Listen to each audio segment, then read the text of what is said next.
జగన్మోహన్ రెడ్డి గారు ఓ పక్క ఆయన పార్టీని ఆయనని ఏదో రాజకీయంగా మొత్తం మరుగుపడిపోయినటువంటి ఆ పార్టీ ప్రతిష్ట అంతా కూడా దరిద్రంగా తయారైపోయింది. ఒకసారి దాని గురించి ఏదో రాజకీయాలు చేసుకుంటూ ఏదో ఒక హైప్ తీసుకొద్దాం, నేను ఉన్నాననే ప్రయత్నం చేస్తాను, ఆంధ్రప్రదేశ్ లో మనం కూడా ఒక ఉనికిని కాపాడుకునే ప్రయత్నం చేస్తుంటే పాపం ఆయన ఏదో ఆయన తిప్పలు పడుతున్నారు.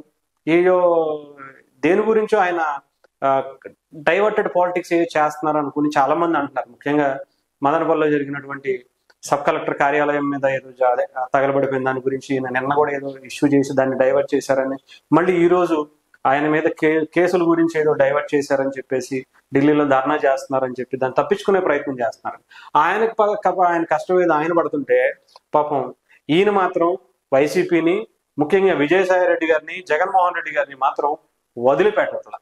రీసెంట్ గా చూస్తే ఇప్పుడు ఢిల్లీలో జగన్మోహన్ రెడ్డి గారు ధర్నా చేస్తున్నారు, ఒక పక్క హత్య రాజకీయాలు జరుగుతున్నాయి, వైసీపీని కక్ష కట్టేసి వైసీపీలో ఉన్న వాళ్ళని చంపేస్తున్నారు అని చెప్పి శవం దొరకగానే వాలిపోయేటువంటి జగన్మోహన్ రెడ్డి గారు వెళ్ళి ఢిల్లీలో జంతర్ మంతర్ దగ్గర ఏదో సానుభూతి కావాలి అని ఏదో క్రియేషన్ చేసుకుంటా నేషనల్ మీడియాలో కావచ్చు, సెంటర్ రాజకీయాలు ఏదో చేద్దామనే ప్రయత్నం చేస్తుంటే అక్కడికి కూడా దిగిపోయారంటే మన శాంతి ప్రసాద్ గారు సారీ శాంతి భర్త గారు మధుసూదన్ రావు గారు, ఆయన అక్కడికి వెళ్ళిపోయి ఆయన అక్కడ ధర్నా చేస్తున్నారంటే అది కూడా దేని గురించి అన్నారు అనుకుంటున్నారు?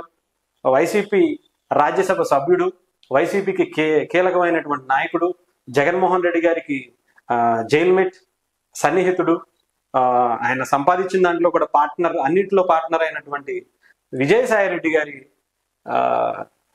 ఇష్యూ గురించి మనందరికీ తెలుస్తుంది, సపరేట్గా ఎందుకులే. కానీ నా భార్యకు పుట్టిన కొడుకు తండ్రి ఎవరో తేల్చండి మహాప్రభు అని గత కొద్ది రోజులుగా దేవాదాయ శాఖ ఉద్యోగి శాంతి భర్త మదన్ మోహన్ మొత్తుకుంటున్నారు. ఈ విషయం తెలిసిందే మనందరికీ కూడా.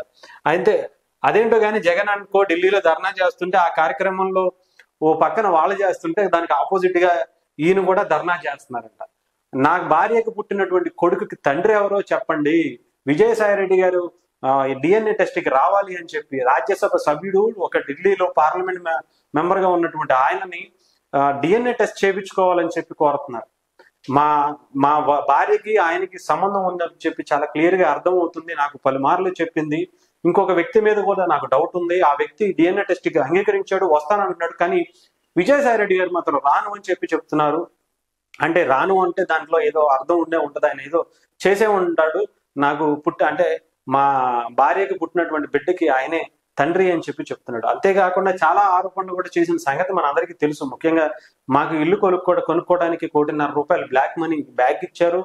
అంతేకాకుండా అనేక సార్లు నేను ఎక్కడ అమెరికాలో ఉన్నప్పుడు ఆయన కోసం చాలా విలువైన వస్తువులు తీసుకొచ్చాను, మా ఆవిడ ఎక్కువగా ఆయనతోనే మాట్లాడుతూ ఉంటుందని చెప్పి చాలా సార్లు నాకు చెప్పింది, నన్ను కూడా తీసుకెళ్ళింది, నన్ను కూడా కల్పించింది, నేను కూడా మాట్లాడాను. కానీ ఇలాంటి ఏదో వాళ్ళిద్దరి మధ్య ఉందని నాకు అప్పుడు అనిపించలేదు. కానీ నేను అమెరికాలో ఉన్న టైంలో నా భార్య కడుపు రావటం, తర్వాత బిడ్డను కంటం నాకు డౌట్ గా ఉంది, అది విజయసాయి రెడ్డి గారి మీద ఇంకొక వ్యక్తి మీద అని.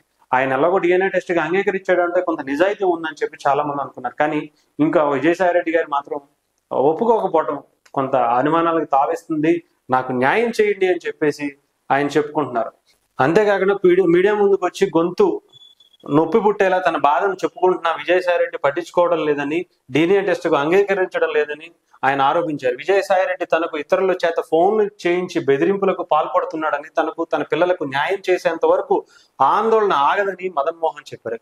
తన ఆందోళనలో భాగంగా రాజ్యసభ చైర్మన్ జగదీప్ ధన్వాడ్తో పాటు రాష్ట్రపతి ద్రౌపది ముర్మును కలిసి తన దగ్గర ఉన్న అన్ని ఆధారాలను చూపించబోతున్నట్లుగా మదన్ మోహన్ వెల్లడించినట్టుగా తెలుస్తుంది. ఢిల్లీలో జరిగినటువంటి ధర్నా కార్యక్రమంలో మదన్ మోహన్ తో పాటు పలువురు గిరిజన నాయకులు కూడా పాల్గొన్నారు. ఇది ఏమైనా సరే నిజంగా మొత్తానికి ఆయన పరువు పోయిందేమో కానీ మొత్తానికి వెళ్ళినందుకు విజయసాయి రెడ్డి గారి పరువు కూడా అక్కడ ఢిల్లీలో వేదికగా మన మదన్ మోహన్ గారు గాలి తీసి అవతల పడేశారు. ఆంధ్రప్రదేశ్ భవిష్యత్తు మొత్తం నిజంగా పరువు తీసేశారు. ఏదో అక్కడికి వెళ్ళి ఆంధ్రప్రదేశ్లో ఎలా జరిగిపోతుంది అలా జరిగిపోతుందని ఓ పక్క ఆయన బాధపడుతుంటే ఇవి కూడా జరుగుతుంది, మీ ఎంపీలు ఎలా కూడా చేశారని చెప్పి ఈయన కూడా బాధపడి ఆయన వాళ్ళ గాలి వైఎస్ఆర్సీపీకి సంబంధించిన గాలి పరువు కూడా మొత్తం తీసేసిన పరిస్థితి కనిపించింది.